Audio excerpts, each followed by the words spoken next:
Bosh, get in. Get in. Newcastle United 2, Chelsea 0 at St James's Park. And we put one foot in the door for Champions League qualification. As usual, though, Newcastle United never make it easy, do they? They always put the fans through the mill. We made some changes at the start of the game, of course. Botman coming back in. We go 5 at the back. And I thought we played superbly well with that formation. I really did. We were dominant in that first half. Chelsea couldn't match us at all. We get the early goal. Lovely ball in from Jacob Murphy. And Tonali taps it home. Really calm finish. Saw the goalkeeper going one way. Puts it over. Hits it at the ground over the keeper into the back of the net.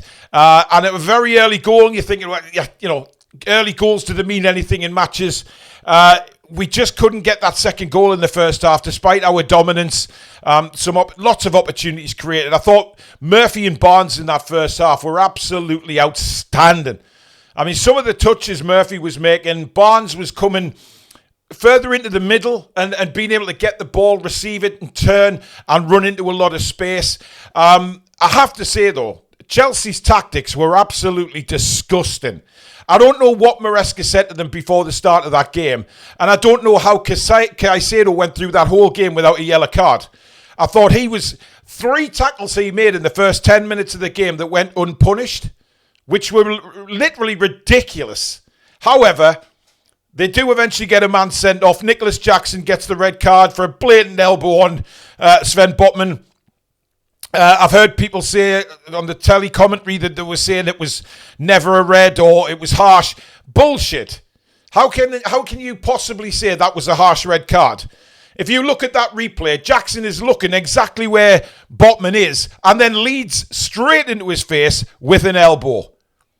And to be honest, I'm surprised that the referee didn't initially give a red card. He was, of course, told to go to the screen with VAR, and then it was overturned yellow, sent off. And it was the right decision. Because I'm not sure what Chelsea were trying to achieve in that first half by manhandling everybody. They were disgusting. Their tactics didn't make any sense. Some of them players that Chelsea have on their pitch are, certainly in their start 11, are far better than what they showed in that first half because they were just animals, just going out to hurt players. And listen, we've had teams come to St James's Park and play like that many times, and it's never worked out for them. You know, you beat Newcastle by playing football. But Chelsea just decided to manhandle everybody and try and get to us that way, and it didn't work.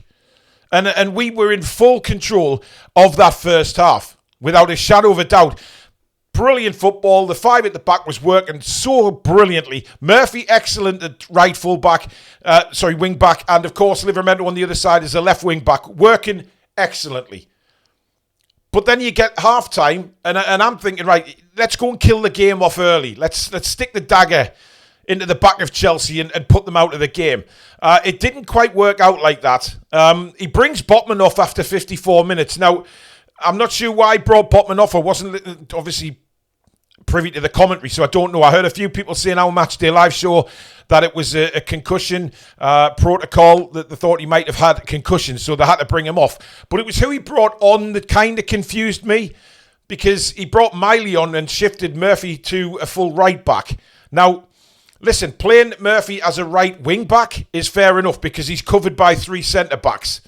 But when you put Murphy back into a back 4, he is not a full back. And we almost paid the price for that with Cucurella getting forward. Murphy had cut way inside, and it was a brilliant save down to his left by Nick Pope. And obviously, Eddie realised that pretty much straight away, and then he made the substitution to bring on Emil Kraft. He took Anthony Gordon off, who he made his return today, and I thought Gordon did really well.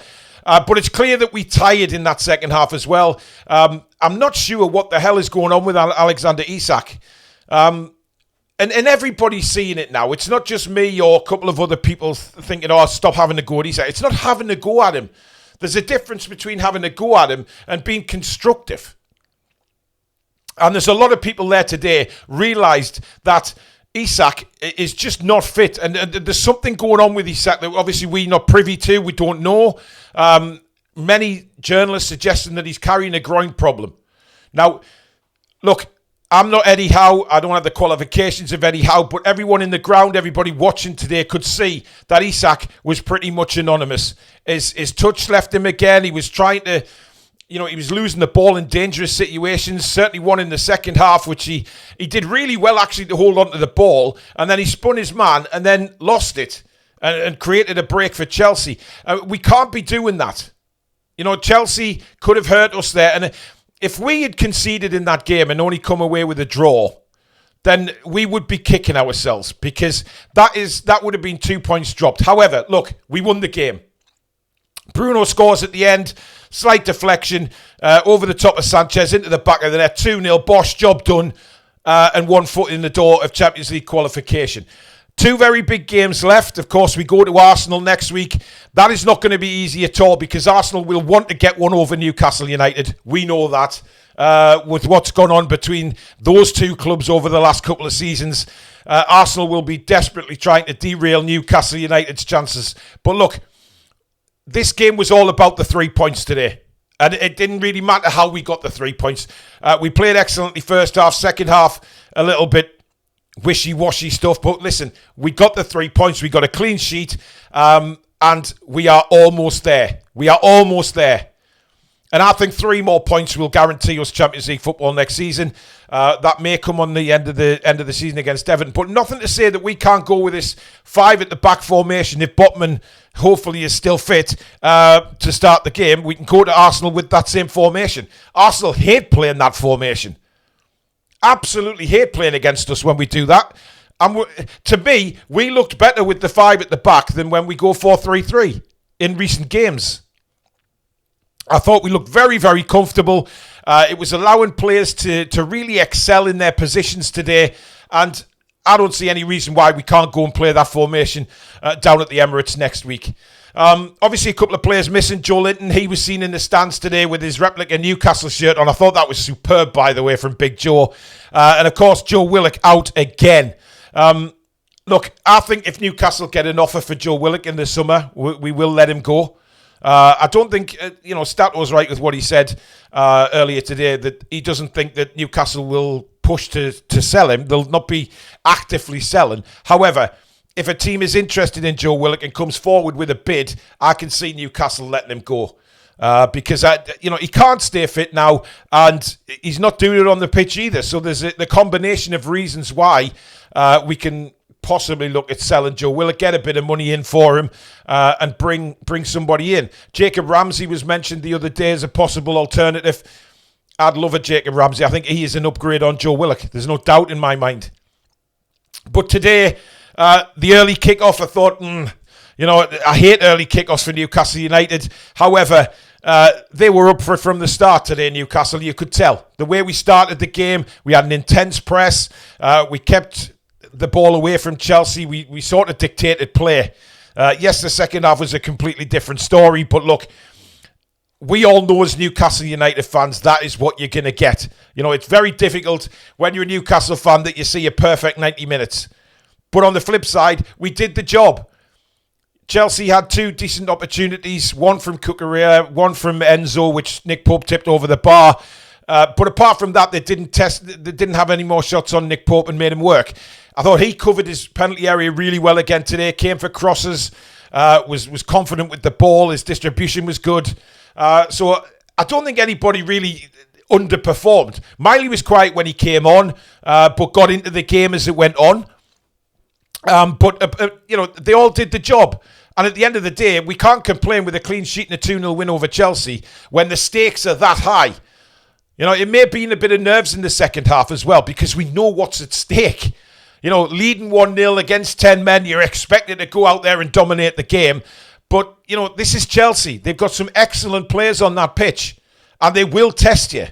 Whether they've got 10 or 11 men on the pitch, it doesn't matter. Sometimes you hear managers say that it's more difficult against 10 men at times than it is against 11.